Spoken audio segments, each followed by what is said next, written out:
جو ہمارا تحریک میں پریکٹیکل میتھڈ ہے، گناہوں کے 7 دروازوں کو بند کرنے کا جو عملی طریقہ ہے، آنکھیں، یہ 7 دروازے انسان کے دل کے گرد، آنکھیں، زبان، کان، ہاتھ، پیٹ، شرمگاہ، پاؤں، ان 7 دروازوں پر، یہ 7 وہ گیٹس ہیں دل کے، جن کے ذریعے اگر یہ دروازے کھلے رہے تو شیطان زہر کے تیر دل میں پھینکتا ہے.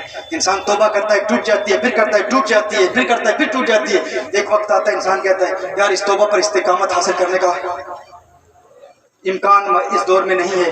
ہوتے ہوں گے بزرگ ماضی کے ادوار میں جو دل کو پاک کرتے تھے، لیکن یہ بس مولویوں کا رولہ ہے. لوگ کہتے ہیں لیکن بدنگاہی سے بچا نہیں جاتا، غیبت سے بچا نہیں جاتا، آنکھ کے گناہ ہو رہے ہیں، زبان کے گناہ ہو رہے ہیں، ہاتھوں کے گناہ ہو رہے ہیں. یار میں تو بار بار توبہ کر چکا لیکن توبہ ٹوٹ جاتی ہے. تو توبہ کو قائم رکھنے کا پریکٹیکل طریقہ جو ہمارے ہاں سکھایا جاتا ہے اس پر عمل کرنا شروع کر دیں. ایک ایک دروازے پر 40 دن محنت کریں. ایک مطلق جنرل توبہ کریں، سارے گناہوں سے، دل کے 7 دروازوں کے گناہوں سے توبہ کریں، اور پھر ہر دروازے پر آنکھ سے آغاز کریں. 40 دن آنکھ کا تزکیہ کریں.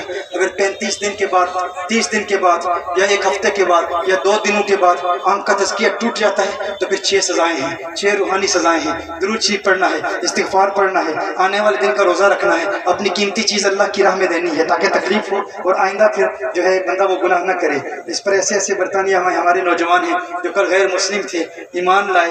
ایسے بھی واقعات ہیں کہ ایک نوجوان کی آنکھوں کا تزکیہ ٹوٹ گیا، اس نے 40,000 کی اپنی گاڑی، پسندیدہ مہنگی ترین 40,000 پاؤنڈ، یہاں کے 40 لاکھ روپے بنتے ہوں گے، گاڑی وہ اللہ کی راہ میں دے دی اپنے نفس کو سزا دینے کے لیے. اپنے نفس کو سزا دینے کے لیے کہ آنکھ میری آنکھ نے بدنگاہی کیوں کی. اسی طرح جب اپنے آپ کو، اپنے نفس کو آپ سزائیں دیں گے نا، سزائیں مقرر کریں گے، تو پھر نیکسٹ ٹائم، آئندہ جب نفس انسان کو گناہوں کی طرف مائل کرنے کی کوشش کرے گا تو آپ پر کنٹرول ہوگا. آپ کہیں گے یار دنیا کا اتنا بڑا نقصان ہوا. اسی طرح اپنا پسندیدہ موبائل اللہ کی راہ میں دے دیں، اپنی پسندیدہ چیز اللہ کی راہ میں دیں، سزا دیں، اپنے آپ کو سزا دینے کا عادی بنائیں. ایک ہمارا طریقہ کار یہ ہے کہ اگر گناہ ہو جائے نا تو 4 رکعتیں لازمی پڑھیں. یہ پختہ ارادہ کر لیں کہ 2 رکعتیں توبہ کی اور 2 شکرانے کی. اگر ہر نوجوان، ہر بھائی ہمارا، ہر بہن یہ پختہ ارادہ کر لے، آج کے بعد جب بھی گناہ ہوگا، گناہ کرنا نہیں ہے، ارادہ نہیں کرنا گناہ کا، اگر ہو گیا تو پھر کیا کریں گے؟ 4 رکعتیں لازمی پڑھیں گے. 2 رکعتیں کس کی؟ توبہ کی فوراً، اور 2 شکرانے کی کہ ہے اللہ تو نے مجھے توبہ کی توفیق عطا فرمائی. یاد رکھیں اگر شیطان آپ کو گناہ کی طرف راغب کرنے کی کوشش کر رہا ہو نا، اور آپ اگر گناہ نہ کریں تو شیطان کو تکلیف ہوگی، بہت تکلیف ہوگی. لیکن اگر آپ نے گناہ کر لیا اور اس کے بعد سچی توبہ کی اور شکر ادا کیا اللہ کا، تو شیطان کو اور زیادہ تکلیف ہوگی. آپ کے گناہ کرنے پر، گناہ نہ کرنے پر شیطان کو تکلیف ہوتی ہے، لیکن سچی توبہ، اور سچی توبہ کے ساتھ جب آنکھوں سے اشکوں کی برسات جاری ہوتی ہے اور پھر تم اللہ کا شکر ادا کرتے ہو، یہ شیطان کے لیے زیادہ تکلیف دہ ہوتا ہے. بہت تکلیف شیطان کو پہنچتی ہے. اور شیطان کو اس بات کا یقین ہو گیا کہ اگر اس نے گناہ کر لیا تو یہ پھر مجھے سزا بھی دے گا، یہ سزا دے گا، یہ سچی توبہ کرے گا، یہ شکرانے کے نفل پڑے گا. وہ ایک شخص کی فجر کی نماز قضا ہوگی تو پھر کیا کیا اس نے؟ 1 سال روزے رکھے، مسلسل 1 سال روزے رکھے. کیوں؟ وہ بیدار ہونا چاہتا تھا. شیطان نے میٹھی نیند سلا دیا، سو جا. جب آنکھ کھلی تو فجر کا وقت ہو چکا تھا، سورج طلوع ہو چکا تھا. اس کے بعد اس نے کیا کیا؟ اپنے نفس کو سزا دینے کے لیے 1 سال اور دن جن میں روزے نہیں رکھے جاتے ان کے علاوہ مسلسل 1 سال روزے رکھے. پھر اس کے بعد کیا ہوا؟ پھر اسے فجر میں بیدار کرنا آنے کے لیے اس کی فیملی ممبرس کی ضرورت نہیں تھی. کیوں؟ اس وقت مسٹر شیطان خود آتا تھا، اٹھ جا فجر کی نماز ادا کر. کیوں؟ شیطان کو پتا تھا ایک روزہ، ایک نماز مس ہوئی اس کی تو 1 سال روزہ رکھا، ایک اور نماز اس کی قضا ہوگی تو پتہ نہیں کتنی مجھے سزائیں دے گا. تو ہمارے یہاں پرابلم یہ ہے، بدنگاہی ہو جائے، گناہ ہو جائے، ڈرگ ایڈکشن پیدا ہو جائے، کوئی کرائم ہو جائے، ہم کہتے ہیں ہمارے لیے توبہ کرنا ممکن ہی نہیں ہے، پاسبل ہی نہیں ہے. وہ ایک مکہ مارتا ہے آپ زمین پر گر جاتے ہیں. میں کہتا ہوں ایک مارے تو آپ اٹھ کھڑے ہوں اور اسے 10 مکے مارے. ایک گناہ کرائے تو آپ کہیں کہ میں 10 ڈرگ ایڈکٹس کو، 10 منشیات کے عادیوں کو توبہ کراؤں گا، ان کو دین کی دعوت دوں گا، 10 بے نمازیوں کو نمازی بناؤں گا، 10 والدین کے نافرمانوں کو فرما بردار بناؤں گا. تو ہوتا کون ہے مجھے گناہوں کی طرف مائل کرنے والا؟ تو نے مجھ سے گناہ کرایا، میں بدلہ لوں گا. تو میرے پاس ایک نوجوان آیا، اس نے کہا کہ گناہوں سے بچنا میرے لیے پاسبل ہی نہیں ہے، ممکن ہی نہیں ہے، میں کیسے بچ سکتا ہوں؟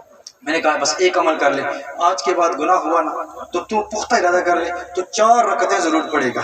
2 گناہ سے توبہ کی اور 2 شکرانے کی. شکرانے کے نفل جو ہے اس سے شیطان کو بڑی تکلیف ہوتی ہے. اس نے کہا ٹھیک ہے میں وعدہ کرتا ہوں میں اس پر عمل کروں گا. اس نے عمل کیا تو میرے پاس آیا کچھ عرصے کے بعد. میں نے کہا بتا اب کیا سلسلہ؟ تو کہتا تھا کہ گناہوں سے بچنا ناممکن ہے، تو نے تو وعدہ کیا تھا. اس نے کہا پہلے دن جب میں نے وعدہ کیا تھا، کیونکہ انسان کو جب شیطان قابو کر لیتا ہے، انسان سمجھتا ہے ٹیمپٹیشن سے، اٹریکشن سے، ورلڈلی اٹریکشن سے، دنیا کی محبت سے انسان بچ ہی نہیں پاتا.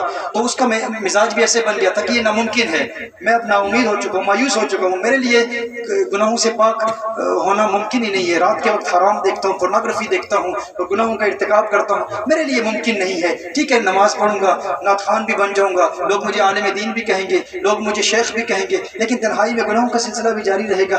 ٹھیک ہے، لوگ احترام بھی کرتے ہیں، کبھی کبھی ایسا بھی ہوتا ہے اللہ کا ایک بہت بڑا عذاب انسان پر آتا ہے. انسان جتنے گناہ کرتا ہے دنیا میں لوگ اس کی اتنی تعظیم کرتے ہیں.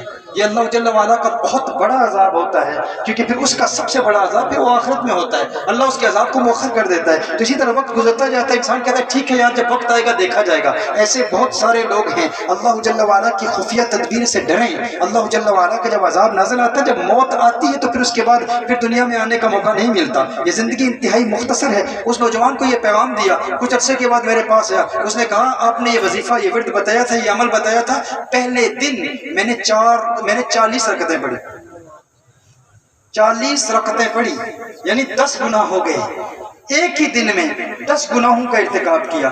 کہا پہلے دن میں نے 40 رکعتیں پڑھی. کہا اس کے بعد دوسرے دن 36 رکعتیں پڑھی. رفتہ رفتہ رکعتوں کی تعداد کم ہوتی رہی. اب میں کوئی رکعت نہیں پڑھتا. میں نے کہا کیوں؟ کہا آپ کوئی گناہ نہیں کرتے. کیونکہ اب شیطان ڈرتا ہے. شیطان کو پتا ہے کہ اگر اس سے گناہ ہو گیا تو یہ پھر مجھے مارے گا، مجھے سزا دے گا. اب شیطان مجھے گناہوں کی طرف راغب کرنے کی کوشش ہی نہیں کرتا.